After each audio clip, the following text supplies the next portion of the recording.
இந்த நிலையில அதிமுகவில் இருந்து பிரிந்த செங்கோட்டையன் ஒரு வழியாக தமிழக வெற்றி கழகத்துல இணைஞ்சிட்டாரு. கோபிச்செட்டிப்பாளையத்தில் அவர் போட்டியிடுவதுடன் கொங்கு மண்டலம் முழுவதும் தமிழக வெற்றி கழகம் வெற்றி பெறுவதற்கான பணிகளை தொடங்கிவிட்டாங்க. அவரை தொடர்ந்து அம்மா மக்கள் முன்னேற்ற கழக பொதுச் செயலாளர் டிடிவி தினகரன் தமிழக வெற்றி கழகத்தில் இணைவார்னு பேசப்படுது. இது குறித்து அவர் திரைமறைவில் பேச்சுவார்த்தைகள் நடத்தி வருவதாகவும் சொல்லப்படுது. இந்த நிலையில் பன்னீர்செல்வம் என்ன செய்ய போகிறார் என்ற கேள்வி குறித்து பரபரப்பா பேசப்பட்டு வருது.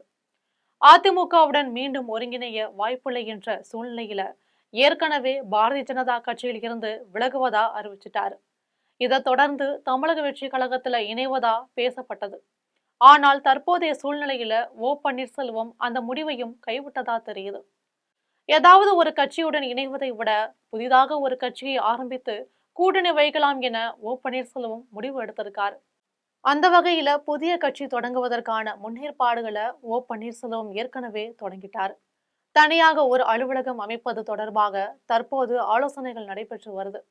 வருகிற டிசம்பர் மாதம் 5ஆம் தேதி முன்னாள் முதலமைச்சர் ஜெயலலிதாவின் நினைவு தினமாகும். அன்றைய தினம் பத்திரிகையாளர் மத்தியில தனது புதிய கட்சி பற்றி அறிவிக்கலாம் என முடிவு செய்திருப்பதா சொல்லப்படுது.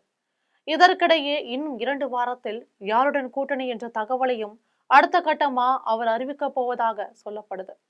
அந்த வகையில் அவர் திரைமறைவுல ஏற்கனவே திமுகவுடன் பேச்சுவார்த்தை நடத்திட்டு வரதா பேசப்படுது.